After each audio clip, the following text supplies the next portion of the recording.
కేంద్ర ప్రభుత్వం ఇటీవల ఉద్యోగులు పెన్షనర్ల కోసం కొత్త వేతన సంఘం ఏర్పాటు చేస్తుందని ప్రకటించింది.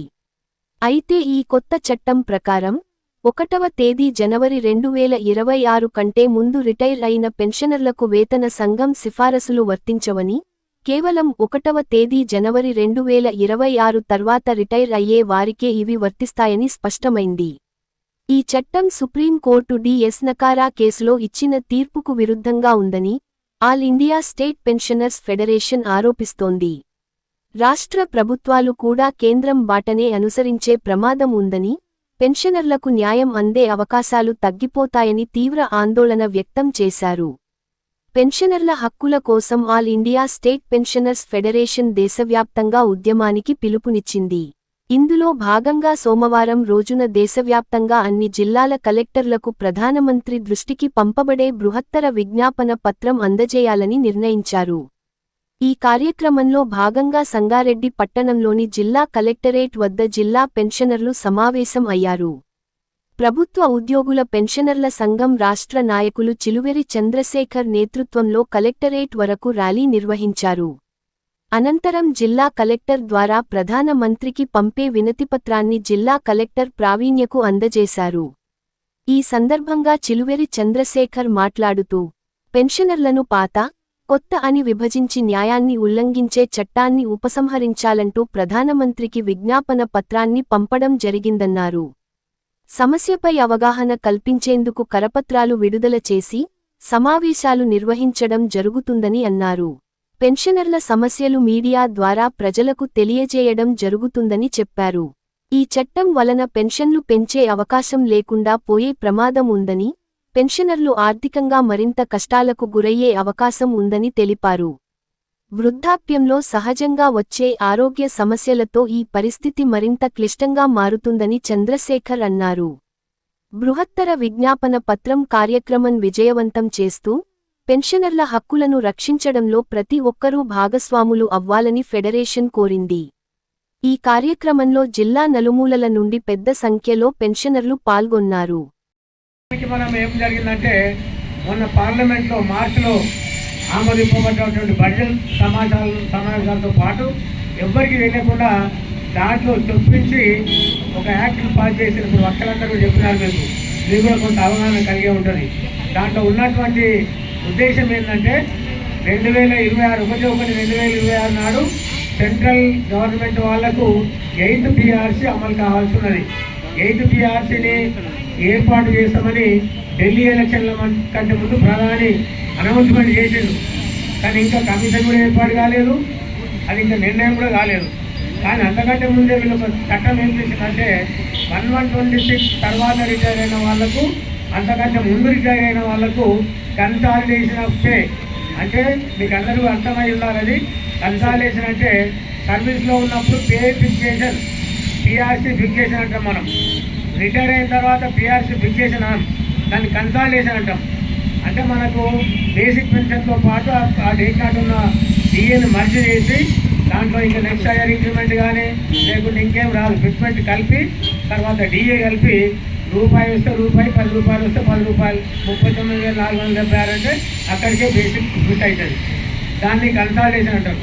ఆ కన్సాలిడేషన్ చేసే సందర్భం లోపల సెంట్రల్ గవర్నమెంట్ వాళ్ళను వేర్వేరు గ్రూపులుగా పరిగణించి వీరికి వారికి ఒకటే విధంగా కాకుండా వారి ఇష్టం వచ్చిన రీతిగా వాళ్ళు ఏది ఉచితమని అనుకుంటారో ఆ రీతిగా కన్సాలిడేషన్ చేసేటటువంటి అధికారం పొందింది ఈ చట్టం ద్వారా కేంద్ర ప్రభుత్వం. అంటే అర్థమేమున్నది, 1126 తర్వాత రిటైర్ అయిన వాళ్ళకి అవన్నీ ఇస్తారు, ఫిట్మెంట్ చేస్తారు, DAలు ఇస్తారు, కొత్త DAలు ఇస్తారు. మనకి చేయొచ్చు, చేయకపోవచ్చు, ఇంకా ఏమన్నా చేయవచ్చు. కానీ ఇది పార్లమెంట్లో ప్రతిపక్ష సభ్యులు అడిగిన వాళ్ళని ఏమని, ఇది మరి పెన్షనర్లకు చాలా వ్యతిరేకంగా తీర్మానం చట్టం తెచ్చింది అనేది. నిర్మలా సీతారామన్ గారు ఒక పెద్ద ప్రకటన చేసింది. అక్కడ ఏమన్నారంటే 6th and 7th PRC మధ్య లోపల కొంచెం తేడా వచ్చి మాకు ఇట్లాంటి ఏరియాస్ చెల్లించాల్సి వచ్చింది 38,000 కోట్ల రూపాయలు. దాన్ని తప్పించుకోవడానికే ఈ చట్టం తెచ్చడం తప్ప వచ్చే వాళ్లకు కాదు అని ఆమె స్పష్టంగా చెప్పింది.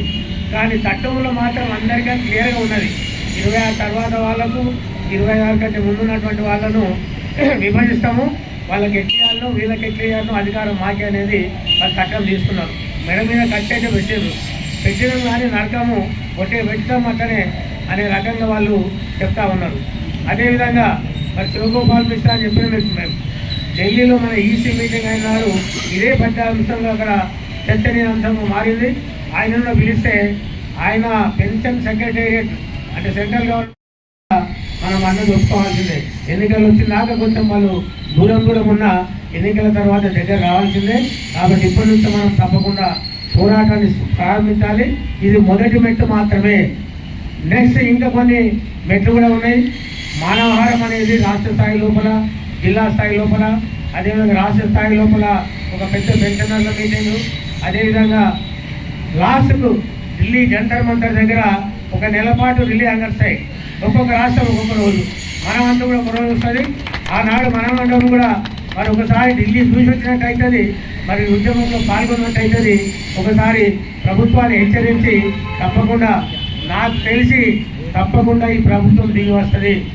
మరి ఎందుకంటే చాలా సందర్భాలలో ఎన్నికల కంటే ముందు మరి మన పార్లమెంట్ ఎన్నికల కంటే ముందు పిఆర్సీ ప్రకటించారు.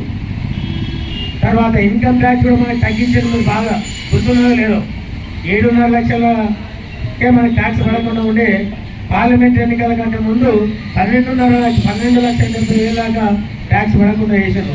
అంటే మన అవసరం వాళ్ళకు ఉన్నదని వాళ్ళకి ఈజీగా అర్థమైంది. కాబట్టి తప్పకుండా రేపు అన్ని రాష్ట్రాల ఎన్నికలు ఒకసారి వస్తలేవు, బీహార్ ఎలక్షన్స్ ఉన్నాయి, ఇంకా చాలా ఉన్నాయి. కాబట్టి మన అవసరాలు వాళ్ళకి చాలా ఉంటాయి. కాబట్టి తప్పకుండా ఈ ఉద్యమాలను మనం సాధించే వరకు వెనుకకు పోయేటటువంటి పరిస్థితి లేదు. మనం మరి ఇక్కడ ఇచ్చేసినటువంటి మన అతిథులు తప్పకుండా వాళ్ళు యువకులు ఇప్పుడు తర్వాత వాళ్ళు కూడా మన దాంట్లోకి రావాల్సిందే, నాయకత్వం వహించాల్సిందే వాళ్ళు కూడా. కాబట్టి ఇవన్నీ అవగాహన ఉన్నట్టయితే వాళ్ళు కూడా మనకు మంచి నాయకత్వాన్ని ఇచ్చేటటువంటి అవకాశం ఉన్నది. వారు కూడా మనకు ప్రోత్సాహాన్ని ప్రకటించినందుకు వారికి ధన్యవాదాలు తెలియజేస్తూ మరి తప్పకుండా ఇంకా మనం సక్సెస్ అవుతాము. ఈరోజు ధర్నా కానిది ఓన్లీ మండలాల ప్రెసిడెంట్ సెక్రటరీలను మాత్రమే రమ్మనము, తర్వాత లోకల్లో ఉన్నటువంటి కొంతమంది పెన్షనర్లను మాత్రమే రమ్మనము. ఇది శాంపుల్ మాత్రమే ఈ సంఖ్య. ఒకవేళ మేము చూపించదలుచుకుంటే జిల్లాలోనే ఒక 5-6 వేల మందిని